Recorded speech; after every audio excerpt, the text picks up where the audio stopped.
자, 오늘은 사과, 창세기 성경 공부 사과, 인간의 범죄에 대해서 같이 말씀을 나누겠습니다. 오늘 본문은 2장 18절부터 24절까지 있고요. 오늘은 크게 두 가지 부분에 대해서 같이 말씀을 나누겠습니다. 하나는 가정을 세우신 하나님의 목적과 방향, 그리고 또 하나는 죄가 우리 인간에게 이 세상에 어떻게 들어왔는지, 또 그 해결책은 무엇인지에 대해서 같이 말씀을 나누도록 하겠습니다. 자, 그러면 먼저 2장 18절 부분을 먼저 펼치시고요. 1번 문제를 해결해 보도록 하겠습니다. 하나님이 세우신 첫 번째 공동체가 뭐죠? 바로 가정이죠. 교회 이전에 세우신 공동체가 가정이에요. 그래서 성경을 보면 하나님의 이 공동체를 향한 그 하나님의 바람이 교회는 가정처럼, 가정은 교회처럼 이라는 그런 이제 그 하나님의 방향, 의도를 우리가 말씀 가운데서 깨달을 수 있게 됩니다. 그런 것들을 염두하시면서 2장 18절부터 보실게요. 자, 먼저 1번 문제예요. 하나님은 모든 창조물에 대해서 보시기에 좋으셨다는 평가를 하셨습니다. 그런데 하나님이 보시기에 좋지 않은 것들이 있었습니다. 그것은 무엇입니까? 2장 18절을 보니까 보시기에 좋지 않은 것. 다 좋았는데 혼자 사는 것이 좋지 않았다. 아담이 혼자 있는 것이 좋지 않았다. 좋았다가 뭐였죠? 히브리어로? 토부. 그런데 거기에다가 앞에 로가 붙여지면은 넌의 의미가 돼요. 그래서 로토부. 이거 좋지 않았다. 좋지 않았다. 이게 좋지 않았다. 싫어. 이거보다 좀 미완성적인 목적지에 도달하지 않은 뭐 이런 의미를 가지고 있습니다. 그러니까 완성되지 않은 뭐 이런 의미를 가지고 있는 거죠. 자, 그래서 혼자 있는 것이 좋지 않아. 그래서 저도 이제 늘 우리 청년들 빨리 결혼시키고 싶어가지고 생육하고 번성해서 땅에 충만하도록 그렇게 하기를 바라는데, 하나님이 이제 그 홀로 독처하는 것이 보시기에 좋지 않으셨다. 그래서 사실은 뭐 우리나라나 유럽이나 뭐 일본도 마찬가지로 이렇게 그 독신이 지나치게 많아지는 거에 대해서, 그리고 결혼이 지나치게 늦어지는 거에 대해서 되게 심각하게 기독교적인 세계관으로 좀 고민을 해봐야 되거든요. 이런 현상들이 옳은가에 대해서 반드시 좀 고민을 해봐야 되고, 우리는 그나마 우리는 셋이니까 좀 그 부분에 대해서는, 다른 부분은 뭐 모르지만 그 부분에 대해서는 좀 나름 이렇게 떳떳? 네. 하여튼. 그런데 보시기에 좋지 않으셨다. 그러면은 하나님이 이렇게 문맥상으로 보면 이렇게 보시기에 좋지 않으셨다? 그 다음에 곧바로 여자를 만들어 주셔야 되잖아요. 짝을 만들어 주셔야 되는데, 그러지 않고 19절에 희한한 이야기가 들어가게 되는 거죠. 문맥적으로 이게 별로 납득이 안 가는 그런 일들이 생기는 거예요. 자, 하나님이 이제 뭘 하시냐면 19절에 보면 이렇게 써 있죠. 여호와 하나님이 흙으로 각종 들짐승과 공중의 각종 새를 지으시고 아담이 무엇이라 부르나 보시려고 그것들을 그에게 이끌어 가시니 아담이 각 생물을 부르는 것이 곧 그 이름이 되었더라. 이러면서 하나님이 18절은 분명히 아담이 독처하는 것이 보기에 좋지 않으셨다. 그런데 19절은 아담에게 그 생물들의 이름을 부여하시는 그런 일들을 하신 거란 말이죠.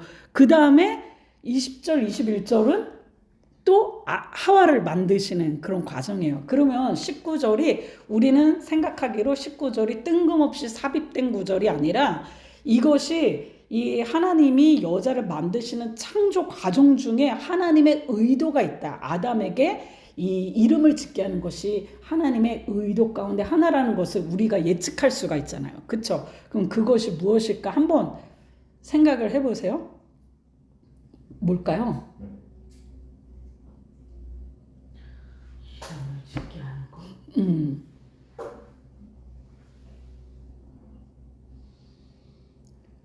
아유, 너 혼자 있는 게 너무 보기 좋지 않다. 아담아, 저 동물들 새들, 저 물고기들 보면서 이름을 지어봐.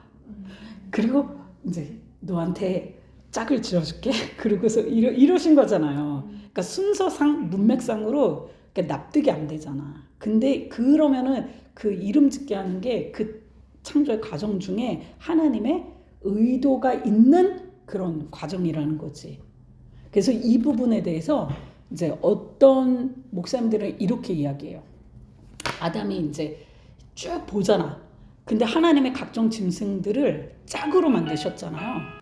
이제 뜬금없이 그 목사님이 말씀하시는 건 이런 거야. 그러니까 짝들이 있는 그 동물들을 보면서 아담이 자각을 하게. 쟤네는 다 짝인데 나는 혼자구나를 자각하게끔 그렇게 하나님이 의도를 하셨다는 거야. 너 혼자야, 너 외롭지? 사실은 그러니까 혼자 있을 때는 잘 몰랐는데 커플들을 보면은 봄에 커플들을 보면은 내가 홀로인 것이 자각이 되잖아. 이런 망할 세상 뭐 이러면서 세상을 뭐 혼자는 온전하지 않구나. 그걸 깨달을 수 있을 것 같아요. 다 쌍으로 이렇게 있는 암수 이런 걸 보고 나도 누군가가 하나의 어떤 뭐 완성체가 되겠다 이런 생각을 할 수 있어요. 그렇게 이제 홀로인 거를 자각을 하게, 외로운 거를 자각을 하게. 그렇지 않으면 사실 외로운 거 자각하기가 되게 이제 어렵거든요. 저의 바로 밑에 동생이 완전 싱글주의거든요. 완전 독신주의. 근데 그때 그렇지만 혼자 있을 때는 완전 너무 편한 거야. 모든 게 다 갖춰 있고 아무런 이 어려움이 없이 지내다가 이제 그 가끔씩 이제 본가에 내려와가지고 조카들을 보면 그때 조금 마음이 좀 흔들리는 거. 그때 외로움을 느끼는 거거든요. 그러니까 그렇게 이제 동물들을 보면서 동물들의 짝의 모습을 가정의 모습을 보면서 본인이 홀로인 것에 대해서 자각하게 하셨다. 그리고 또 하나는 저 동물들은 나와 짝이 될 수 없는 존재들이구나를 또 자각하게 나는 저 동물들과는 구분되는 존재들이구나를 자각하게 하셨다라는 그런 이제 의견들도 있어요. 근데 맞는 것 같아요. 그리고 또 하나의 의견은 이게 이름을 짓는 게 사실은 되게 일이잖아요.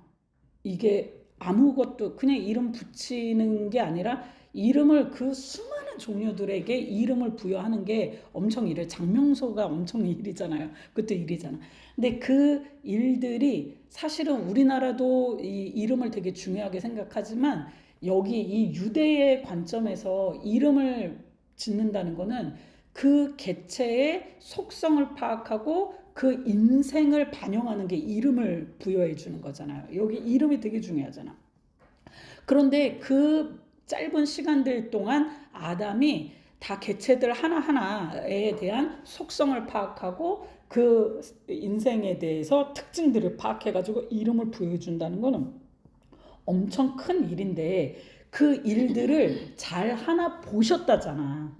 잘 하나 보셨다. 그러니까 남자에게 짝을 지어주기 전에는 그 자기가 하고 있는 일들에 대해서 책임감 있게 성실하게 잘 하는가 수행하는가 그거를 잘 해야지만 그제서야 짝을 붙여주실 수 있다고.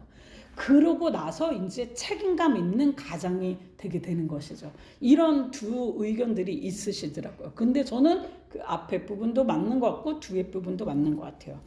이런 이제 의미로 그런 하나님의 의도로 이제 아담에게 먼저 동물들의 이름을 짓게 해주셨습니다. 자, 그 다음에 그래서 20절 보니까 아담이 모든 동물들에게 이름을 주니라.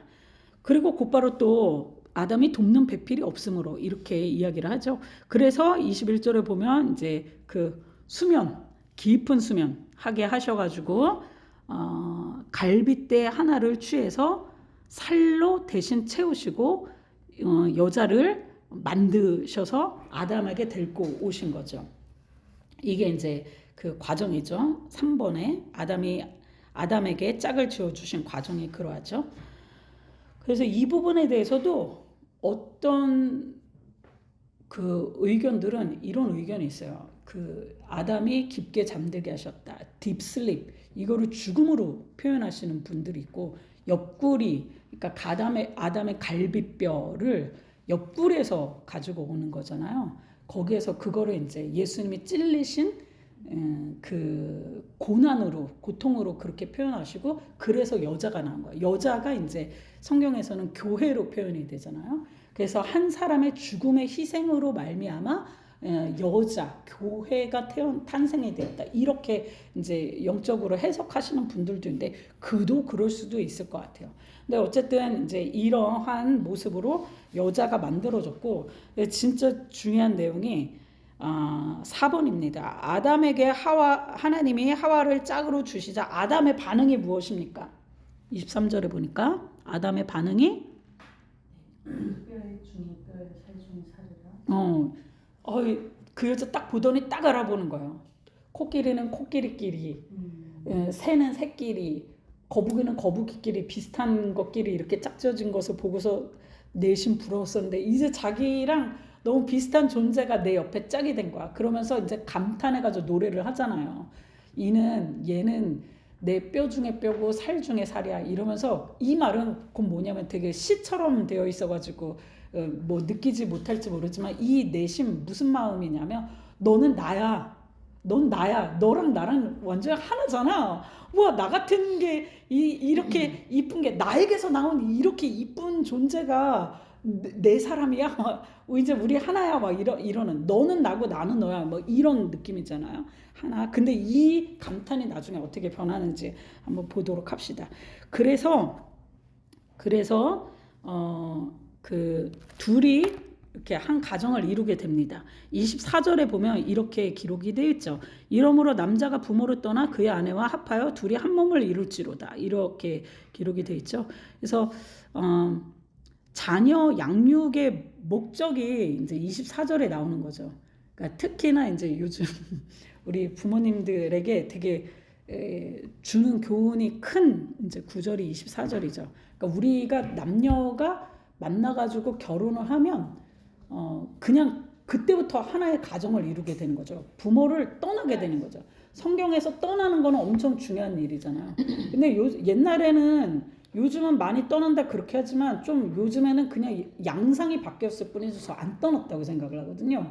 그러니까 예를 들면 옛날에는 아들을 장가 보내면 이제 그 딸이, 그 며느리가 우리 가정이 되는 거야. 대가족 가운데 하나가 되는 거야. 이런 개념이었다고 한다면, 요즘은 반대로 사위가 그냥 처가의 일원이 되는, 그것도 똑같이 떠난 게 아니거든요. 그러니까 하나님께서 성경적인 관점과 그 하나님의 의도하신 바는 부모를 떠나는 거죠. 정서적으로, 정신적으로, 또 경제적으로 독립을 하게 되는 거죠. 우리 부모가 자녀를 키울 때는 얘가 나 없이도 잘 먹고 잘 살고 잘 예배하고, 얘가 가장으로서 이 한 가정의 제사장의 역할을 잘 감당할 수 있도록 그렇게 독립시켜 세워서 보내는 게 이제 우리의 역할인 거죠. 그거를 못하면은 잘할 수가 없는 거죠. 그거에 대해서 또 서운해해도 안 되는 거고. 네, 그렇습니다. 자, 그래서 남자의 희생으로 여자가 창조되었잖아요. 그럼 그 관계를 예수 그리스도와 교회의 관계라고 할 때, 그러면은 집에서 가장의 역할은 뭐가 되는 거죠? 가장의 역할은 그리스도가 되는 거죠. 그쵸. 에베소서에 나와 있는 것처럼 주를 섬기듯. 그리고 그러면은 그 가장이 그리스도이기 때문에, 가장이 가정에 그리스도의 역할을 해야 하기 때문에, 그럼 아내가 가장에 대한 태도는 뭐가 돼야 되죠? 태도. 죽게 하듯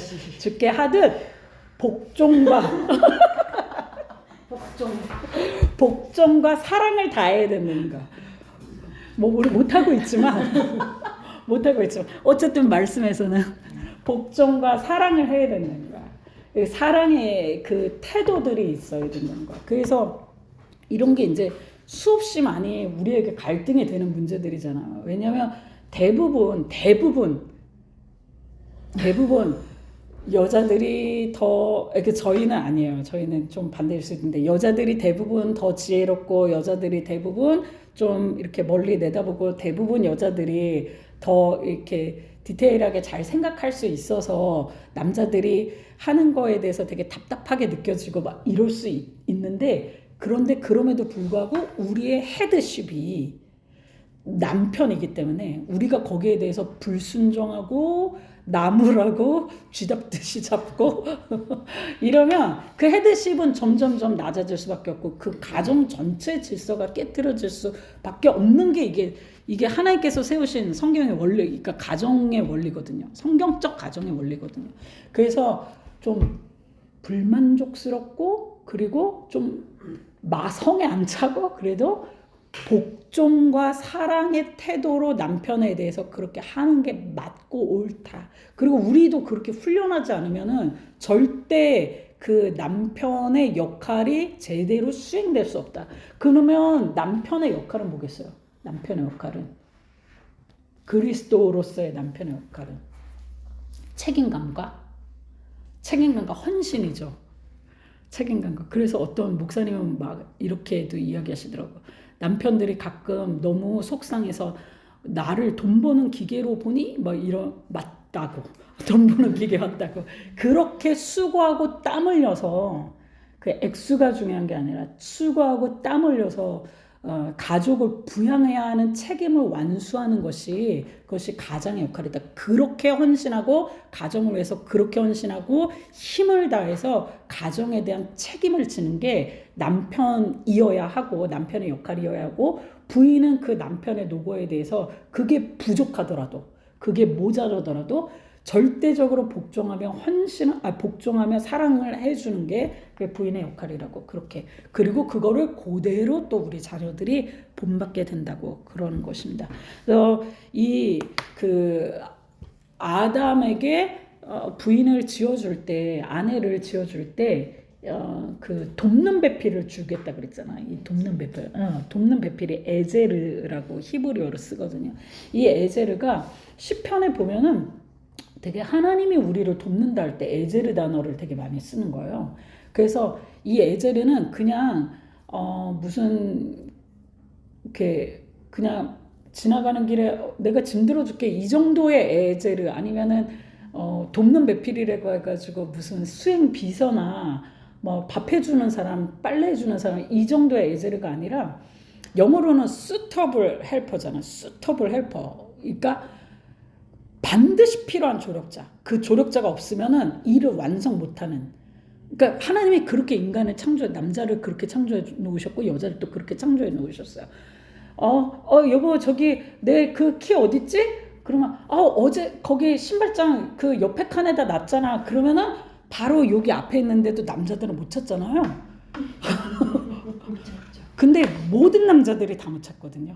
잘 찾는 남자들은 별로 없거든요. 심지어는 아들들도 다 못 찾죠. 우리 애들도 거기 있잖아. 거기 그 앞에 이렇게 얘기해서 고추장이 둘째 칸 가운데 있어 이렇게 이야기해줘도 못 찾아요. 그래서 수터블 헬퍼들이 나서서 해줘야지만 그 많이 느끼시죠? 부인들 없으면 추워도 난방 안 틀고 부인들 없으면 더워도 에어컨 안 틀고 덥다고 그러고 있고 배고파도 밥 한 채로 먹고 있고 팔이 꼬여도 치우지 않고 있고 어떻게 살까요?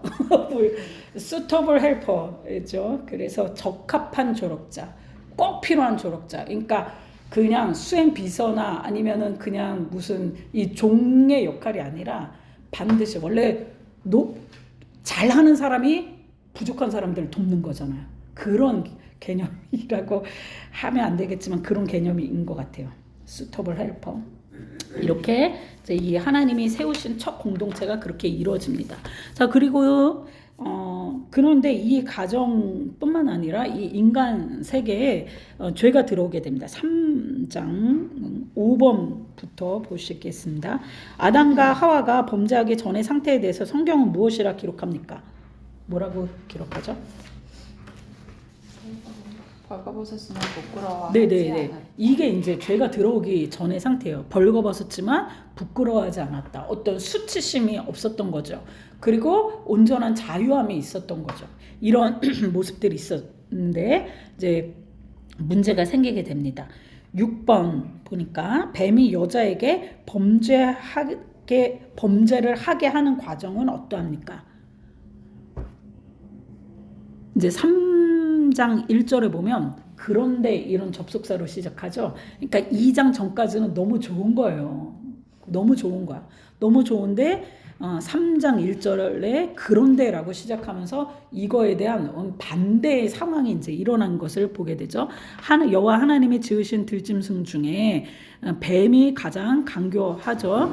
그 뱀이 여자에게 이제 질문을 던져요. 질문이라는 방식을 통해서 의혹을 가중시키는 그런 역할을 하는 거죠. 이렇게 경찰들이 범인들 취조할 때 질문 방식을 많이 사용하죠. 너 그때 그래서 그랬던 거 아니었어? 이래서 이런 식으로. 그리고 사기꾼들도 이런 질문 방식을 많이 사용하기도 하죠. 질문을 던져서 그랬나? 아닌가? 이렇게 자기에게 가지고 있었던 약간 조금의 가지고 있었던 이 약간 의심들을 확 증폭시키는 그런 역할들을 하죠. 그래서 뱀이 여자에게 물어 이르되 한번 요 문장을 보시면은 진짜 강교한 거죠. 진짜 참으로 너희에게 하나님이 모든 동산 나무의 열매를 먹지 말라 하시더냐? 이렇게 질문하죠. 야, 하나님이 모든 동산 나무의 실과를 먹지 말라 그러셨어? 진짜? 이렇게 이야기하신 거죠. 여기서 문제는 뭐죠? 뱀의 질문의 문제는 잘못된 문제는 모든 나무. 거기에 보면은 2장 16절에 보면 여호와 하나님이 그 사람에게 명하여 이르시되 동산 각종 나무의 열매는 내가 임의로 먹되 얼마든지 먹지만 선악을 알게 하는 나무의 열매는 먹지 말라 이렇게 말씀하셨는데 이 사람이 이 뱀이 이제 그 하나님의 의도를 약간 왜곡시켜 가지고 질문을 헷갈리게 하고 이 사람 안에 있는 의구심들을 증폭시키는 그런 질문하죠. 하나님이 진짜 너희 보고 동산 모든 나무의 실과를 먹지 말라고 그러셨어? 이렇게. 그랬더니 이제 이 여자가 뭐라고 답하냐면 여자가 뱀에게 말하되 동산 나무의 열매는 우리가 먹을 수 있으나 동산 중앙에 있는 나무의 열매는 하나님의 말씀에 너희는 먹지도 말고 만지지도 말라 너희가 죽을까 하노라 하셨느니라. 이렇게 이야기를 해요. 그럼 여자가 이제 답을 할 때 답을 보면 여기에서 오류는 뭐가 됩니까? 그러니까 이 여자 대답도 그냥 얼핏 들으면 맞는 것 같아요. 이 뱀의 이야기도 얼핏 들으면 맞는 것 같아요. 모든 이단, 모든 사단, 모든 사이비들의 이야기들이 얼핏 들으면 맞는 것 같거든요. 그래서 하나님의 말씀을 정확하게 공부하지 않으면 진짜 우리도 누구나 금방 빠지는 거 아니겠습니까? 여자가 뱀에게 말할 때 동산 모든 나무의 열매는 우리가 먹을 수 있지만 동산 중앙에 있는 나무의 열매는 하나님 말씀에 먹지도 말고 만지지도 말라. 그것을 먹을 날엔 죽을까 하노라. 이렇게 하나님의 말씀을 잘못하는데 잘못 전달을 하는데 하나님은 먹지 말라고 했지 먹지도 말고 만지지도 말라 이러지 않으셨죠. 그러니까 하나님 말씀에 대한 과장을 하는 거예요. 그리고 또 죽을까 하노라. 그러니까 하나님이 정령 죽으리라 했는데 하나님의 말씀을 축소해서 이야기를 하고 있는 거예요. 그러니까 뱀이 여자의 이 상태, 영적인 상태를 딱 알아본 거예요. 하나님 말씀을 이해하는 그 능력을 딱 알아본 거야. 얘 꼬셔도 되겠다. 이렇게 하나님 말씀에 대해서 어설프게 알고 있으면 얜 꼬셔도 되겠다. 그러니까 이제 뱀이 확신을 줍니다. 4절 보세요. 뱀이 여자에게 이르되 너희가 결코 죽지 아니하리라. 확신을 줍니다. 확신을 주면서 이 새로운 관점을 부여해 주는 거야. 퍼스펙티브를 새로 부여해 주는 거야. 야, 그거 먹는 날에는 안 죽어. 그러면서 이런 퍼스펙티브를 주는 거야. 5절 보세요. 그것을 먹는 날엔 너희 눈이 밝아져서 하나님과 같이 돼서 선악을 알 줄 하나님이 아셔. 야, 너 그거 먹으면은 너 눈이 밝아져가지고 너 하나님처럼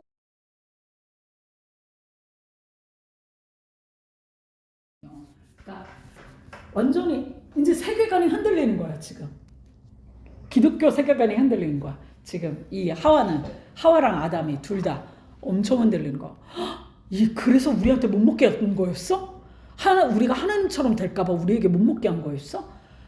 이거 먹으면 진짜 안 죽는가? 우리 모든 인간 안에는 우리에게 그렇게 말씀하시잖아요. 너희가 예수를 믿으면 죽어도 살겠고 살아서 주를 믿는 자에게는 영원히 죽지 아니하리라. 너희가 이것을 믿느냐 우리에게 이렇게 말씀해 주셨잖아. 근데 우리는 교회 10년, 20년, 30년, 40년, 50년 다녀도 이거에 대해서 늘 의심하거든요. 늘 의심하고 늘 갈등하고 진짜 영원히 산단 말이야? 이런 갈등들이 우리가 끊임없이 있단 말이에요. 의심과 이 확신이 계속 끊임없이 반복되는데 그때 어느 날 누군가 와서 우리에게 확신을 주면서 하나님은 우리에게 나타나가지고 정년 죽지 않아 믿겨가. 이렇게 넌 죽어도 우리 죽어도 다시 살고 살아서 믿으면 영원히 살 수 있어. 그걸 우리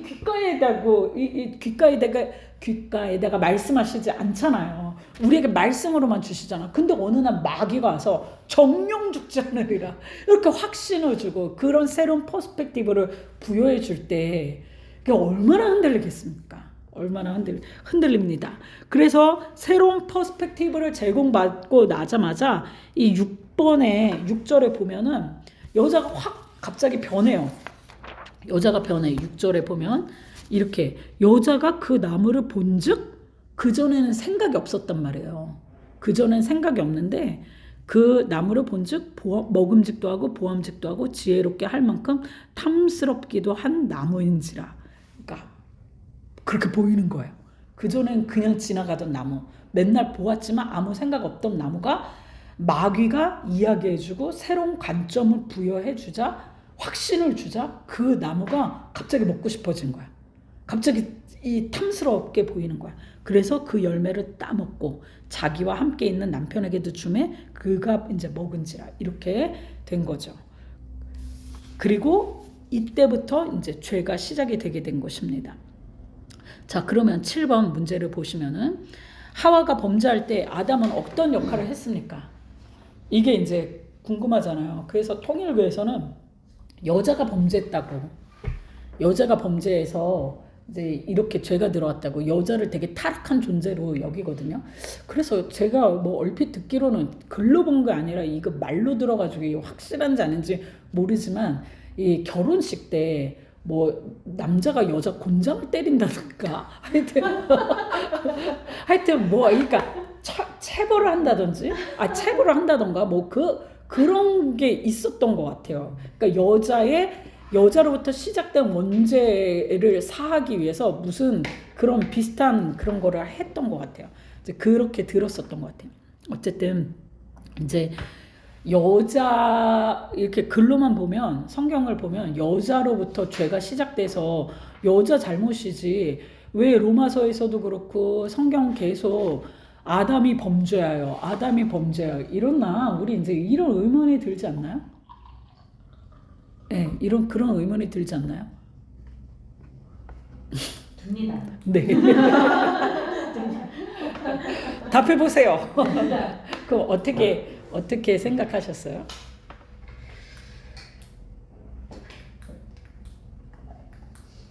아담이 안 말리고 그냥 먹은 거죠. 자기도 전혀 의심하지 않고 본인도 그러니까 그래서 아니다 했어야 되는. 그러니까 가장으로서의 책임감을 하지 못한 거 아니에요? 그러니까 이제 여러 의미들이 있을 수 있겠죠. 그러니까 적극적으로 하와가 범죄했는데 한 것 같은데 이 아담이 계속 이제 성경 내내 아담이 범죄야. 한 사람의 범죄로 말미암아. 우리 청소년보도 오늘 그 말씀이죠. 오늘 아침 말씀이 한 사람의 범죄로 말미암아 죄가 들어오고 한 사람의 순종으로 말미암아 죄가 사여지는 우리 오늘 그 말씀이었는데 그런데 이제 그렇게 아담이 그 아담으로부터 죄를 지은 그 죄인의 대표격이 된다는 것입니다. 그러니까 예수님이 그러니까 구속자의 대표격으로 사용된 것처럼 아담이 대표격으로 이제 죄를 들어오게 한 사람으로 사용되었는데 그런데 우리가 생각할 때는 하와여야 된단 말이죠. 그런데 아담인 이유는 아담은 조금만 자세히 보면 하와보다 더 비겁하고 더 악했을 수도 있다. 그러니까 아까 집사님 말씀하신 대로 하나님께서 아담에게 그 영적 제사장의 역할을 부여해 주셨고 그 가정을 세우실 때 그 영적 책임감을 그리스도의 역할을 주셨는데 부인이 이렇게 마귀와 대화하고 있을 때 가만히 있었다. 그러니까 어디 있었냐면 여기 보세요. 6절에 보면 6절 뒤에 보면 자기와 함께 있는 지금 부인이 마귀와 대화하고 있을 때 그 옆에 함께 있었던 거예요. 그런데 말리지도 않았고 이 여자가 왜 이러나 그리고 너 집에 가 있어 내가 해결할게 이러지도 않았고 그리고 오히려 거기에서 방관하며 그 일에 함께했다.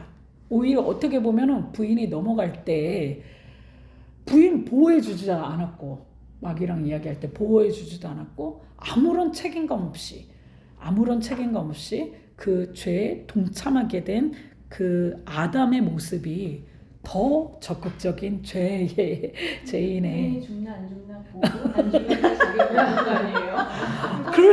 그럴 수도 있다. 안 죽었잖아. 그러니까 방조죄. 같이 더 나빠. 조정한 거야. 원래 뒤에서 그게 더 나쁘다고 그랬어. 안 말린 사람이. 맞아.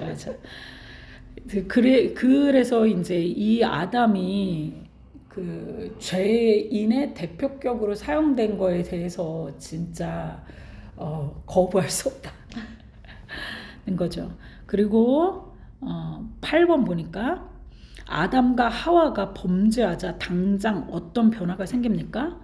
7절부터 11절을 보면 그들의 눈이 진짜 밝아진 거예요. 밝아져서 그들이 벗은 줄 알고 무화과 잎을 엮어 치마로 삼았다. 자기들이 이제 벗은 줄 알게 된 거예요. 그래서 이게 뭐가 잘못이지? 뭐 선악을 알게 되는 게 뭐가 죄가 시작되는 거예요? 뭐가 저주지? 이렇게 생각할지 모르지만 사실은 그 선악을 알게 하는 나무의 실과를 먹기 전에는 벗은 줄도 모르고 저게 흠인지 모르고 저게 나쁜 건지 모르고 부끄러운 건지 몰랐단 말이에요. 그런 관점이 없었던 거야. 저런 건 부끄러운 거야. 저런 건 더러운 거야. 저런 건 수치스러운 거야. 이런 개념이 없었는데 이제는 판단을 할 수가 있게 된 거야. 근데 그 판단이 하나님처럼 온전한 판단도 아니야. 하나님처럼 온전한 판단이면 돼. 그런데 하나님처럼 온전한 판단도 아닌데 우리 인간 안에 어설픈 판단이 이제 온 거야. 이거 어설픈 선악을 분별하는 능력이 온 거예요. 그래서 쟨 나빠. 쟨 모자라. 쟨 궁상 맞아. 쟨 찌질이야. 쟨 악해. 뭐 이런 판단들을 저 팀은 우리 팀보다 못해. 저 팀은 우리 팀보다 뭐 그래. 뭐 저 나라는 나쁜 나라야. 저 나라는 이런 나라야. 쟤는 빨간 팀이야. 우린 파란 팀이야. 뭐 이런 것들을 그런 판단들을 이 어설픈 하나님이 돼서 스스로 심판자가 되어서 하는 그렇게 되는 이제 존재가 돼버린 것입니다. 그게 얼마나 지옥이에요. 그게 지옥이에요. 막 그러면 미워하는 마음도 생기고 증오하는 마음도 생기고 막 이러거든요. 근데 미워하고 증오하는 것 자체가 지옥이거든요. 분내는 거. 나랑 같지 않기 때문에 나랑 똑같지 않기 때문에 분내는 거잖아요. 나보다 못하기 때문에 이게 좀 깔보는 거잖아. 업신여기는 거잖아. 그렇게 느끼기 때문에. 근데 그 모든 것들이 다 선악을 분별하는 어설픈 능력에서 오는 거잖아요. 그게 저주죠. 진짜 얼마나 이게 우리의 삶을 지옥으로 만들어버린 거야. 심리적으로는 그렇고 그래서 이들의 눈이 밝아져서 자기들이 벗은 줄 알고 무화과 나무 잎을 엮어서 치마로 만들었어. 그렇지만 그게 이제 저녁이 되면 또 바스라지고 없어지고 또 만들고 해야 하는 이런 수고들이 계속 있어질 수밖에 없게 되거든요. 8절에 보니까 그날 밤에 동산에 거니시는 하나님이 동산을 거니시는 거야. 하나님이 여기 원래 이 주인 되고 계셨었는데 그 주인을 배반하고서 이제 다른 짓들을 하게 된 거죠. 하나님이 소리를 듣고 하나님이 이제 아담을 불러요. 그래서 왜 그랬냐고 이제 하나님이 질문하시니까 9번 아담과 하와는 자신들의 범죄에 대해서 어떤 변명을 합니까? 변명을 해요. 자, 7절부터 10절 쭉 보시면은 9절 보면 여호와 하나님이 아담을 부르시며 그에게 이르시되 네가 어디 있느냐? 그러니까 10절에 저 하나님의 소리를 듣고 내가 벗었으므로 두려워하여 숨었나이다. 이게 죄의 특징이에요. 두려워하고 숨고 이게 죄의 특징. 그래서 모든 죄인들은요 다 숨겨요. 숨기려고 하고 숨거나 숨기려고 하거나 아니면 얼굴을 똑바로 못 쳐다봐요. 이게 특히 이제 그게 잘 드러나는 게 어린이들이 그러죠. 너 이거 먹지 마. 너 먹으면 혼나. 이거 더 이상 먹으면 안 돼. 오늘 큰일 나. 너 배 아프니까 이거 절대 먹으면 안 돼. 그런데 이제 엄마가 쓰레기 버리러 간 사이에 그걸 먹었어. 그러면 얘네는 어떻게 하냐면 너무 본능적으로 그걸 뒤에 숨긴단 말이에요. 근데 그 쭈쭈바가 지 몸보다 커가지고 보여. 그런데도 숨긴단 말이에요. 그리고 이제 고개를 숙이거나 아니면 딴 데 보면서 엄마 눈을 안 마주치고 너 그거 먹었니? 뒤에 있는 거 뭐야? 그럼 아닌데 막 이러면서 그렇게 순진하게 숨기잖아요. 우리 엄마 어떻게 하지? 막 그쵸. 이제 저도 옛날에 제가 고등학교 2학년 때 그 노래방에 처음 생겼거든요. 500원을 내면 노래 한 곡을 했어요. 근데 이제 거기에 맛이 들린 거예요. 제가 2학년 4반 실장이었는데 애들 자율학습을 시켜놓고 이제 몇 명이랑 동전들을 이만큼 가져다가 이제 그 노래방에 간 거죠. 명동에 있는 노래방에 가가지고 이제 신나게 막 불태우고, 근데 그 돈은 뭐냐면 이제 해법 수학 그걸로 살 돈이었어. 근데 일단 쓰고 봤는데 어떻게 해요? 그건 꼭 있어야 되잖아. 학원에 가려면. 그래가지고 고민을 하다가 이제 엄마한테 엄마 잊어버렸다고. 내가 버스에다 두고 온 것 같다고. 근데 이제 나중에 이야기하니까 다 알더라고요. 다 그 탕진한 줄 알고. 그 수많은 문제집값 부풀리고 잊어버리고 친구한테 빌려줬는데 못 받아갖고 하는 그 모든 거에 대해서 부모님들은 다 알고 계셨지만 나는 이제 숨긴다고 숨겼는데 숨겨지진 않았고, 근데 하나님 앞에서도 이 아담이 숨는다고 숨었는데 숨어지지 않고 얼굴도 똑바로 못 쳐다보고 두려운 게 이제 제일 많은 거죠. 가슴이 콩닥콩닥 되면서. 그런데 문제 뭐냐면, 야, 누가 너의 벗었음에 대해서 너가 알렸느냐? 야, 난 너한테 왜 벗었냐고 물어보지도 않았어. 근데 누가 너한테 알렸냐? 내가 너에게 먹지 말라 명한 그 나무의 열매를 내가 명하냐? 이런데 12절에 뭐라 그래요? 아담이 또 비겁해요. 뭐라 그래요? 여자가 먹게 했어요. 이래요. 여자가 먹게 했어요.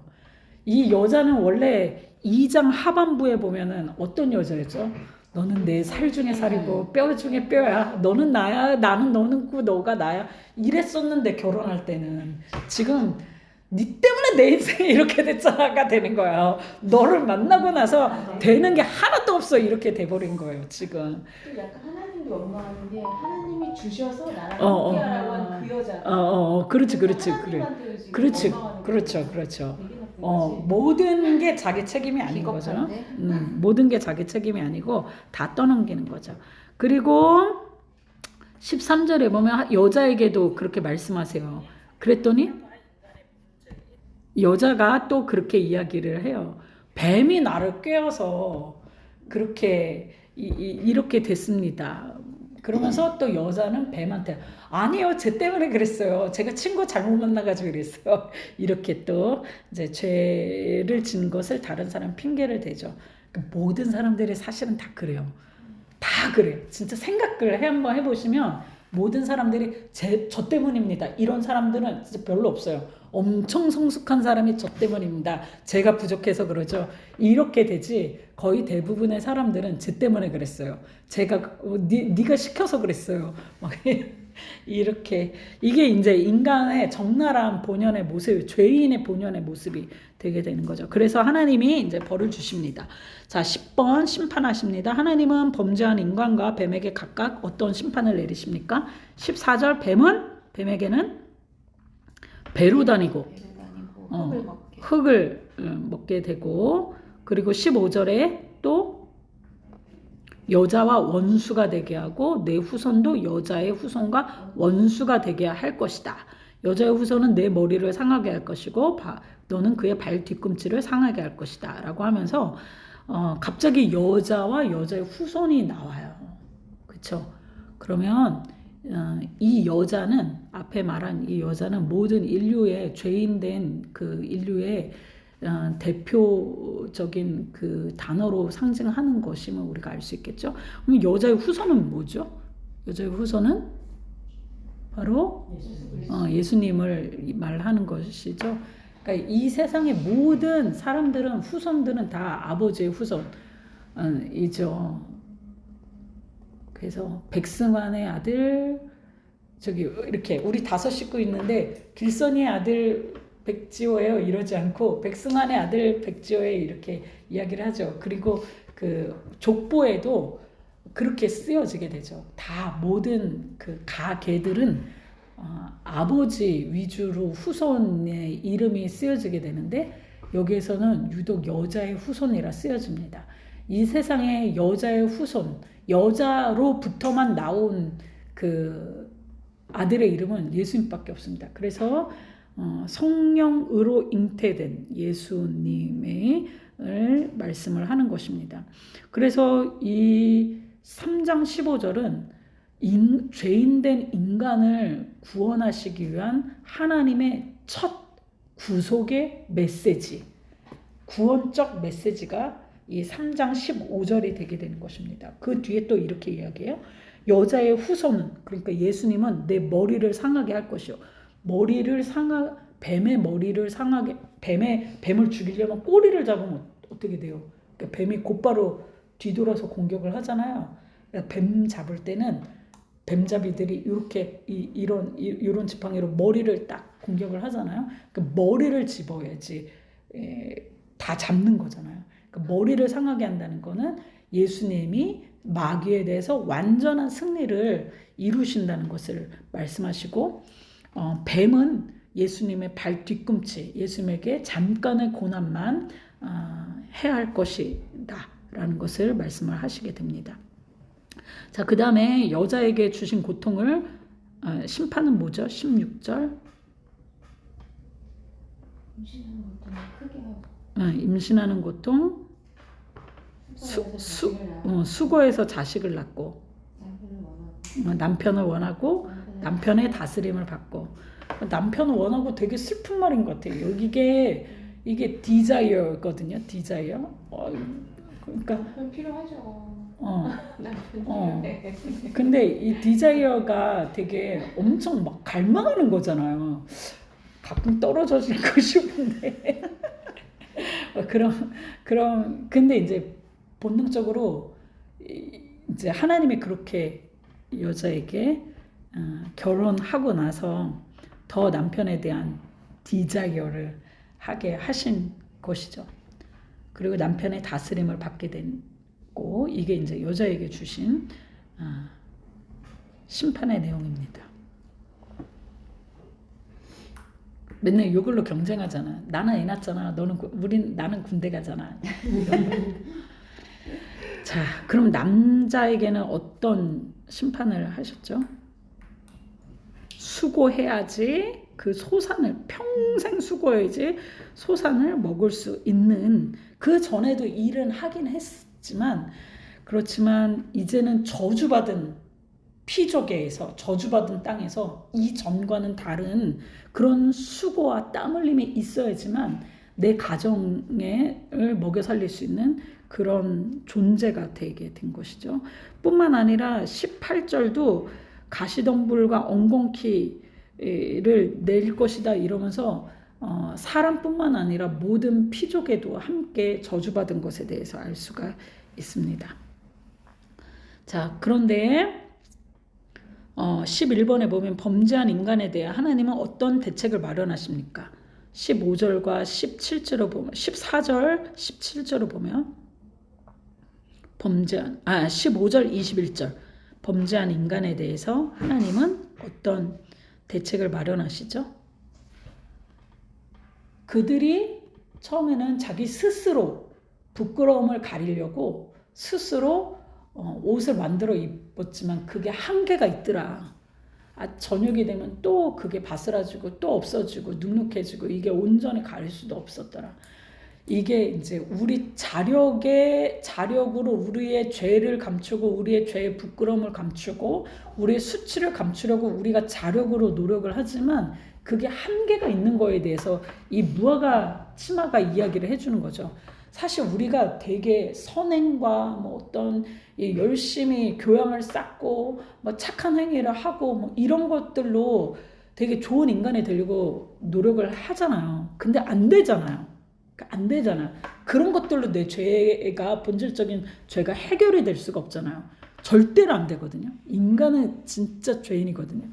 그런데 하나님이 21절에 보면 아담과 그의 아내를 위해서 이렇게 범죄하고 이렇게 하나님을 배신한 아담과 그 아내를 위해서 뭘 지어 입히셨대요? 가죽옷을 지어 입히셨죠. 가죽옷을 지어 입히시려면 무슨 희생이 필요해요? 짐승의 희생이 필요하잖아요.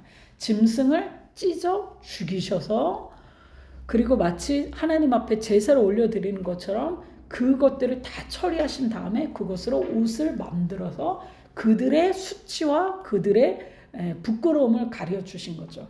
이제 이 3장 15절과 이 21절이 나중에 예수 그리스도께서 우리에게 어떻게 우리의 죄를 해결하실지, 이렇게 하나님을 배반하고 범죄하고 이렇게 우리가 스스로 하나님으로부터 멀어진 인간을 위해서 하나님이 어떻게 그들을 다시 구원하시는가를 이 15절과 21절을 통해서 우리에게 알려주신 것입니다.